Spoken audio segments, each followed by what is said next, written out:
Hey, good morning. Lelo Lolemba. Pa 22, June, chaka cha 2026. Dine Nesta, the black teacher.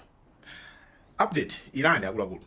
Dzulo tinakamba kuti zokambirana zachitika ku Switzerland. Chenye kuti zayambika.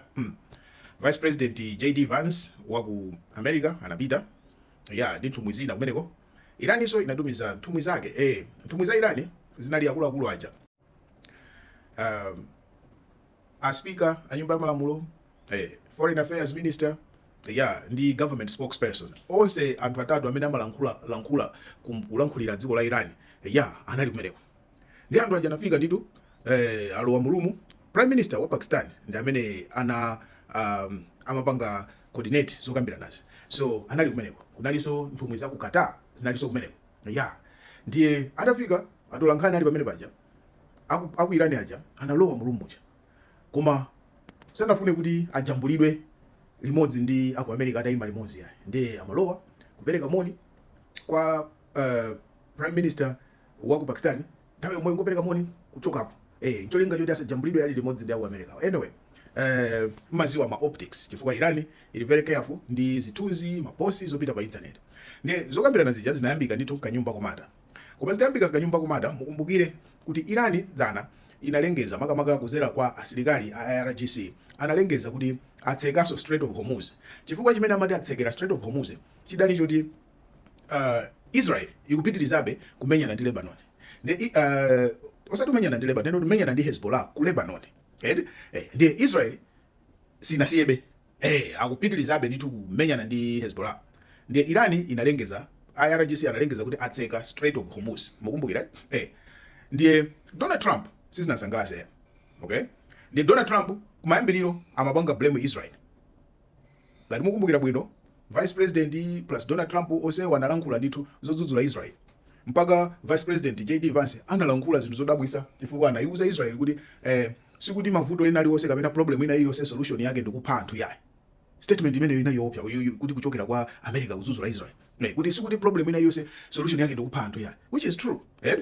Ndiye zinaonesa ngati kuti Trump ndi Vice President onse akwiya ndi Israel zimene Israel ikupanga.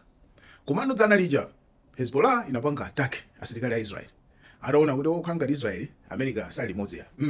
Ndiye anapha asilikali a Israel 4 including nditu commander. Ndi zimene zija zinapangisa kuti Israel inene kuti no, we are not attacking Hezbollah. If tinapanga za ceasefire, koma Hezbollah is attacking us. Ndiye we are going after them. Sidasiya ya. Ndiye no comes dzulono zitibwereseno kudzulo. Donald Trump anapita pa social media ndikunena kuti Iran isiye kusapota Hezbollah. Yauze anyamata ya Hezbollah kuti asiye. Ndiponso Iran isayerekeze kutseka Strait of Hormuz. Strait of Hormuz ndiyo tsekula. Akangweleza kutseka Strait of Hormuz. Trump ndi America they are going kukayisasula Iran. Akupita kukaphulisa Iran. Endi akuti pompano angwelekeza kutseka akukayambira kuyiphulisa Iran. Even anthu ake amene atumiza ku Switzerland yo sakwanisa so kubwerera ku Iran chifukwa dziko lili khali kulibeko. Imagine analemba zimenezo anthu ali meeting zokambirana za ceasefire apita kumene kuchi iyeyo akukalankhula zimenezo. Ndi zimenezo analembazo zinapeza anthu amene ali meeting aja kuti president wa America walembaso zakuti akuopseza kuti atha kubwera kuzaphulisa Iran. Ndipo inuyo mukamachoka even mwachoka ku meeting iko simukwanisa so kubwerera ku Iran. Ndiye Iran ananyanyala kusiya zokambirana zija chifukwa kupanga protest zolankhula za Trump. So this time around wasokoneza zokambirana zulo si Israel. Wasokoneza zokambirana zulo ndi President Trump.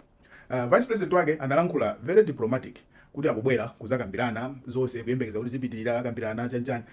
Kumano Donald Trump anali busy. Anapangisa interview komanso anapita pa social media kumakalemba zinthu. Ndipo zinthu zakezo ndi zimene zinayimitsa zokambirana zulo.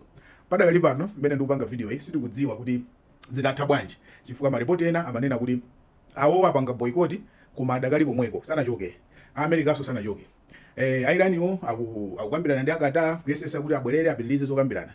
Koma protest yawo inali ya pa zimene Donald Trump analemba ndi kulankhula pa social media zoopseza Iran kuti ikagoyerekeza kutsekaso Strait of Hormuz akupita kukayisasula yonse, ndipo anthu awo atumiza koko sakwanisanso kubwerera kwawo. Hey, guys, good morning. Ndine Nesta the Black Teacher, apatu basi wakuntchito.